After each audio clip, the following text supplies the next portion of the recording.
Trauma bond and trauma bond relationships. We find a lot of people coming to see us and it's reflecting or resembling a trauma bond relationship. So Quinton and I decided that we're going to enact a little bit of a trauma bond type of relationship to give you a feel for what that could look like. And those of you that recognize yourself in these examples, please drop a comment in the comment section below and tell us what your experience has been. We'd love to read that and hear from you. So, trauma bonds. Let's see. We go out and meet at a party. And the chemistry is amazing. We're spontaneous. We're having fun. And there's an instant connection. Instant connection. And we can't stop talking. We talk into the small hours of the night and leave there feeling like, oh, there's something special about this person. So automatically there's a high intensity. The intensity is intense. Yes. But that can still be a normal connect. Most definitely. That doesn't mean yet that this is a trauma bond. Yes. This just means we are very excited about having met. Yes. And any relationship have intensity and chemistry and connection at the beginning, which is normal. Yeah. So now we go on a couple of dates and lo and behold, you tell me right up front that you're really interested and you want a relationship with me. And you're the one. I'm the one. And that sounds like heaven to me compared to the situationships that I've had before where everybody was saying, well, let's just have fun. Let's see where it's going. So now I'm thinking, this is wonderful. And you are telling me about the wonderful life that we're going to have. And it feels like you want what I want. So I finally met the one. So we keep dating and spending time together. And you just happen to love everything that I love. So we're doing a lot of things together because we are so similar. I don't know why they say opposites attract, because actually the similarity is what keeps us going. Yeah. And in this relationship, your needs becomes my needs and your priorities become my priorities. So you're really going out of your way to I really go out of my way to be there. To really make you feel seen and appreciated and loved. So right now I'm triggering all the dopamine. You feel wanted, you feel appreciated, you feel special. This is exciting. This is real. You're the one. And that's like I'm love bombing you. You know, my focus is on you. My attention is on you. And I plan the future already in your head. I'm really helping you see where we're going, how important you are to me. Yes. So love bombing plays a very big role in that initial stage. And you also open up a little bit, don't you? I open up about my vulnerabilities because subconsciously I also know vulnerability creates emotional connection and vulnerability creates trust and vulnerability creates intimacy. So I open up a bit about my vulnerabilities, about my wounds, about my childhood, about my previous relationships. And usually I'm the victim. And I start feeling sorry for you because you grew up with an autocratic dad, you were abused, and I'm feeling like that has caused you so much hurt and so much pain, and that I can maybe love you like you haven't been loved before.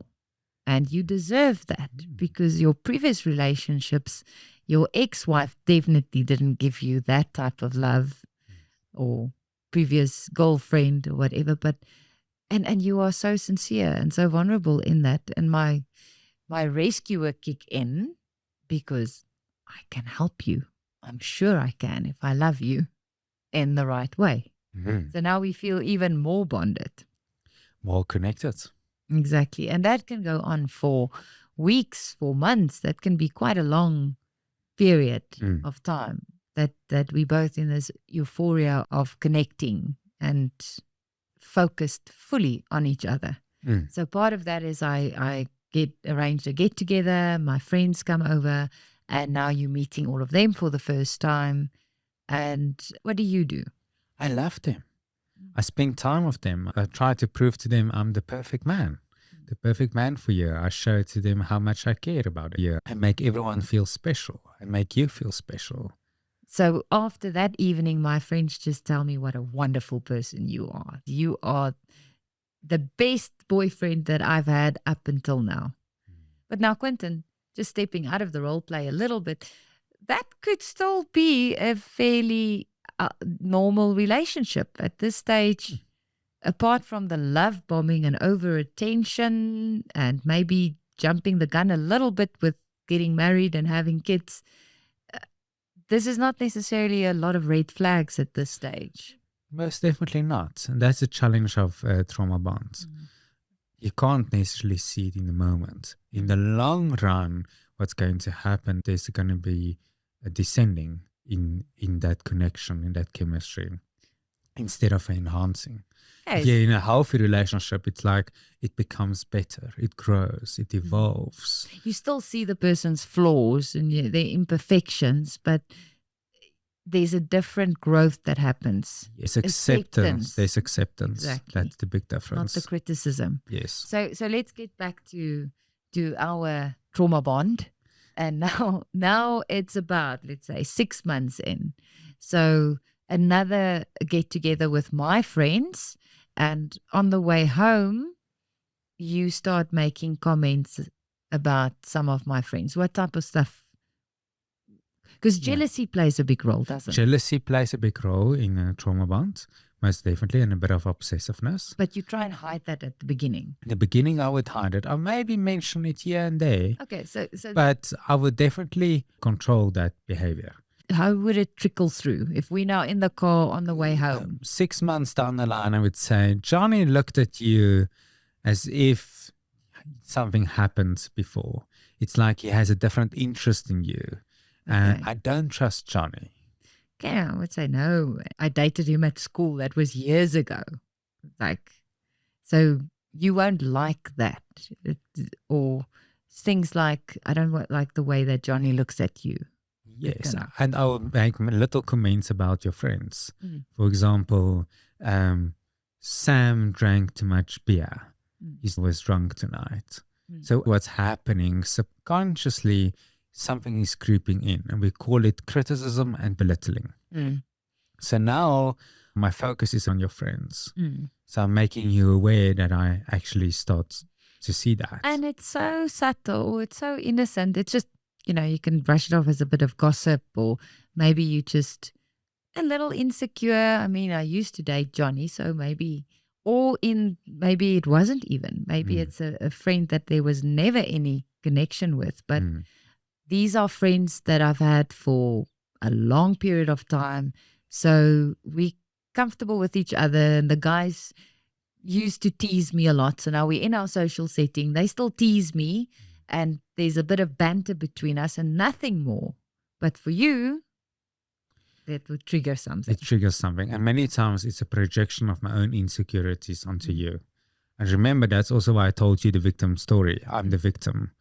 I was the victim in my previous relationships. I was the victim in my childhood. So many times they use that also as projection, but it happens subconsciously. And should we have a little bit of an argument about Johnny now, in that instant, you could turn around and say to me, but you know how my ex treated me. So you should know better than behaving like that around Johnny, yes, most definitely. Maybe not at 6 months, maybe 9 months down the line, or a little bit longer. 6 months, it can happen. Yeah. Can happen. Yeah. That little bit of controlling that starts creeping in. Yes. But let's put it 9 months down the line. It's the year-end function.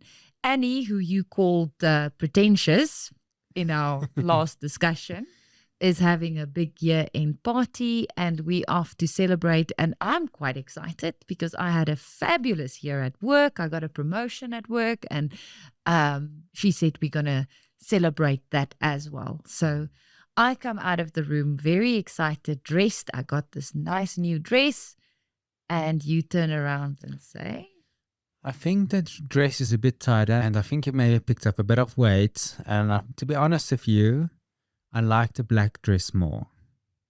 I go, oh, okay. So maybe you're right. I mean, always given me honest feedback. So let me go change. Maybe I did gain a little bit of weight and I feel uncomfortable. So I go change. And that's where the criticism creeps in. And maybe I'll make even a comment by saying, you've picked up a bit of weight. And when I dated you, you were slim. So I'm not into fat girls. Yeah.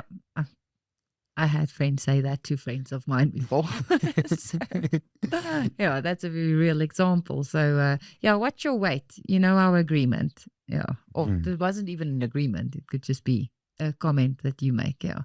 So now I'm already a little bit self-conscious going to this party, but nonetheless, my friends are there and they celebrate all the wins of the year, and we have a bit of champagne and toast to my promotion. And I would say, yes, she's great at work, but she's not that great in the kitchen. So in that moment, you would start putting me down in front of my friends. So in a moment of celebration where everybody's congratulating me and all the attention is on me, you have to just poke and throw in a comment to say, she's not that great. So, and then you would usually justify it. Oh, I'm maybe not that great in the kitchen. Yeah. And I might feel embarrassed. And you could say, but honey, that's so. Yeah, most definitely. Yeah. Honey, you're not that great in the kitchen. Yeah. And I know. I should pay more attention. I should treat you better.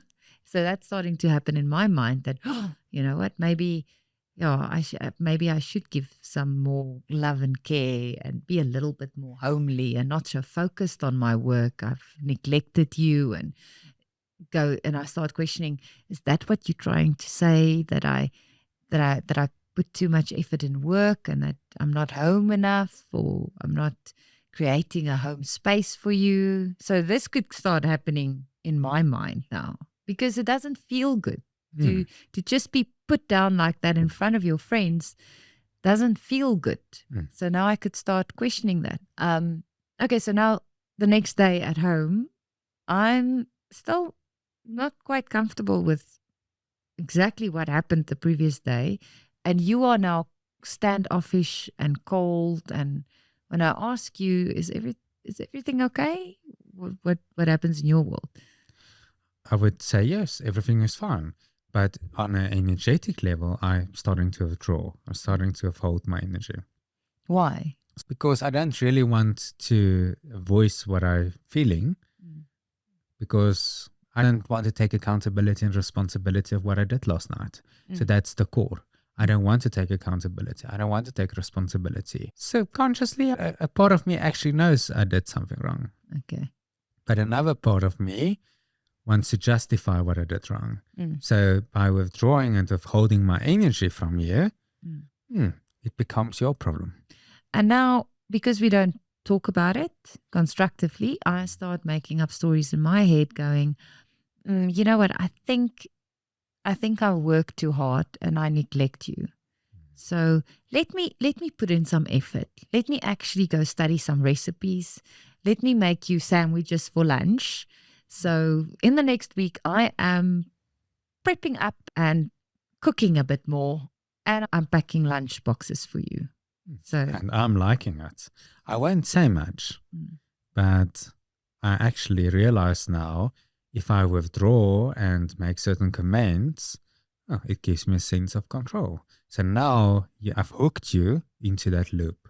Now this relationship becomes a little bit more imbalanced, because I am now looking after you a little bit more like a mom, and packing your lunch boxes, and I'm making sure that you are comfortable. I'm making sure that when you get home, food is all cooked and stuff. And again, for some relationships, that might be very normal and very healthy.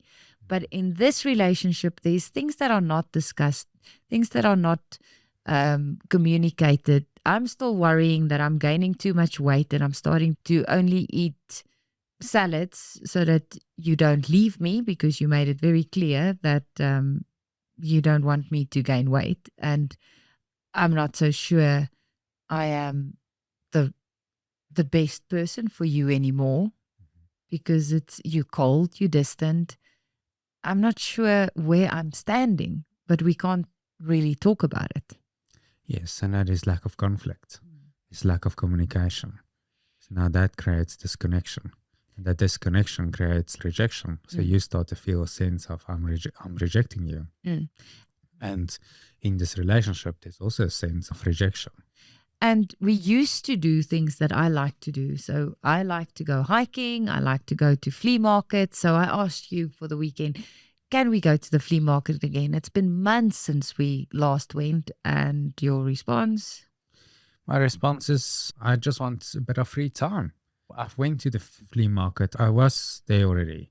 I don't feel like it right now. And is that necessarily a bad thing? Because you're just voicing what you really want to do or not?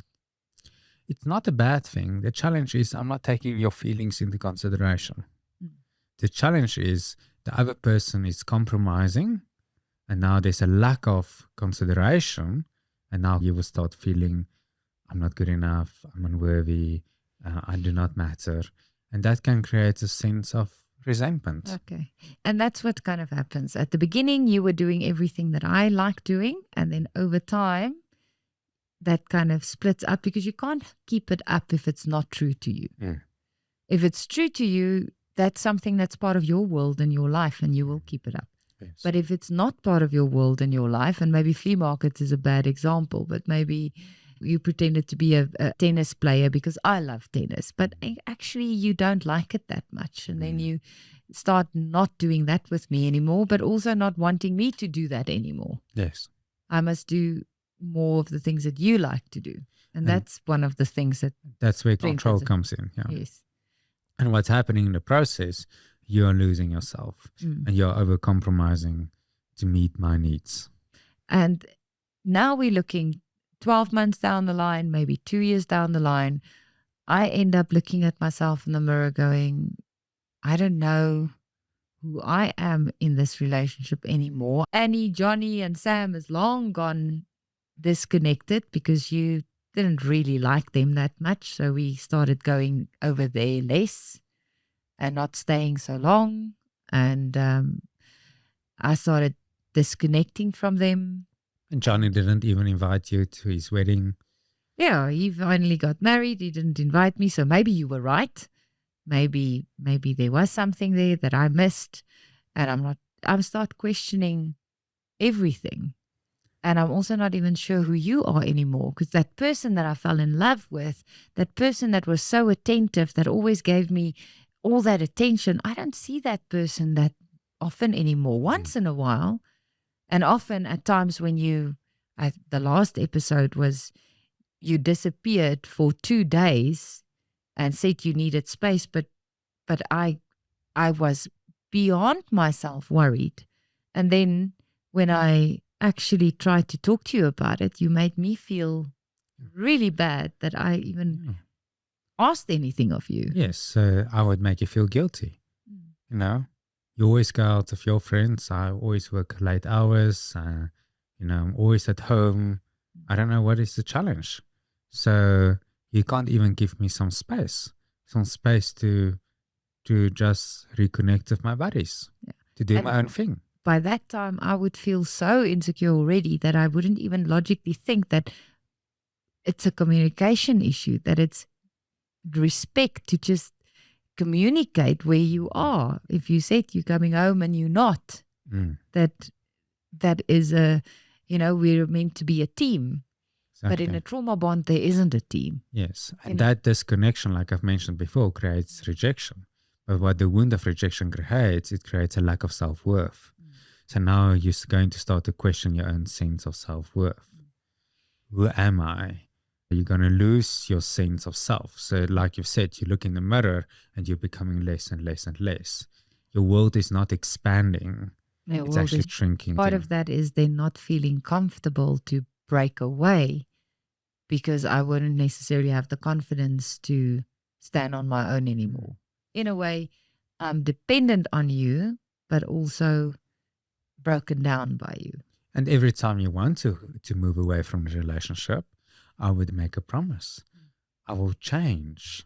You can see your friends. I will go with you to the flea market For a little bit. for a little bit. So that I feel like, we're back on track. Yes. It's all good. We actually all good. But then, because it's quite comfortable, I mean, I'm still packing you lunch boxes and making life quite comfortable. So you don't really want to lose me. Of course. But you also not showing up in the way that you pretended to at the beginning. Yes, I'm not present in the relationship. And what is important in a trauma bond relationship, control can go both ways. Because now I didn't show up, I disappeared and I withdrawn for 2 days. I was with my friends having a party without you even knowing. And now you stop packing the lunch boxes. So now you also a sense of control because I'll show you. You'll show me. Yeah, you just disappeared. So now I won't do that for you anymore. Yes. You feel how that feels. So what's busy creating in this relationship is resentment. And now there's also tug and war. Yeah, there's resentment onto each other. Yes. And what is fascinating for me is then we are really in a unhealthy feminine masculine balance because I am now treating you like a child when I pack your lunch boxes and do everything for you to be comfortable. It's like a mother doing things for a child.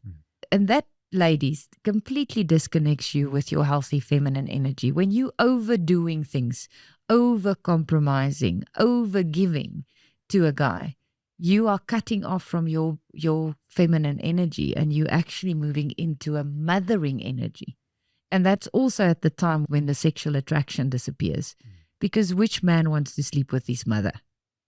You don't. So now the sexual tension goes out the door, and guess what? They often go and find it somewhere else. So now infidelity comes into the loop. Yes.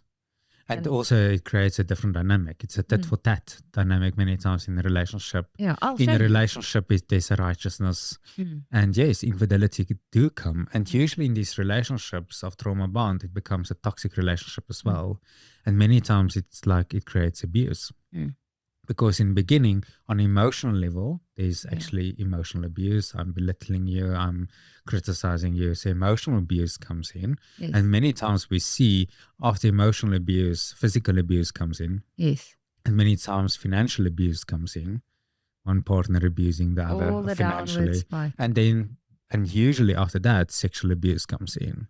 Either physically, sexually raping even my partner, or doing stuff, having weird fantasies, which they just have to admit to, or infidelity, which is quite common.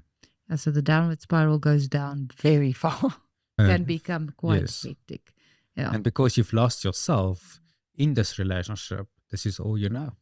And I've heard so many people say, oh, I wish my partner passed away so I can just get out of this, because they don't know how to get it out of it without any other way. That is quite depressing, to think that you need to wish somebody dead for you to be okay. And it's scary to think how many people could be in that situation. So if that's where you find yourself, what hope is there? You need to understand what you're in. That's the first thing, is that awareness. Okay, I'm actually in a trauma bond. At least you can give it a name.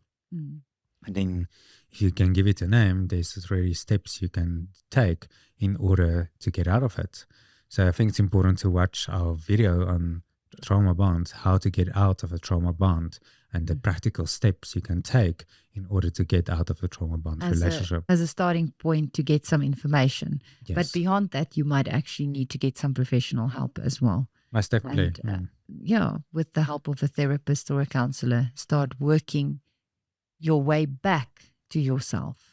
And many times, unfortunately, what we've seen, if you went so far down in that rabbit hole, for the relationship to work and to be restored is nearly impossible. The only option you truly have is get out. Because you're actually hooked. You're not hooked to the person. You're actually hooked to the chemical concoction. It's more an addiction than what it is a connection to the person or to the relationship. So there you have it. A little bit of a fun play out demonstration that went quite dark quickly. And I hope that for those of you who find yourself in that situation, that you could see yourself in some of these examples and maybe put a question mark on, is this relationship really healthy for me?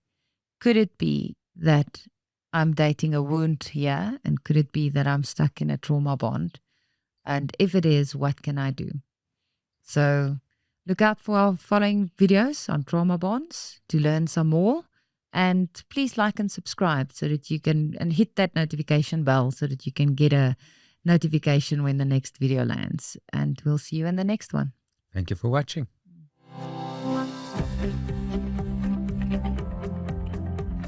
Way back.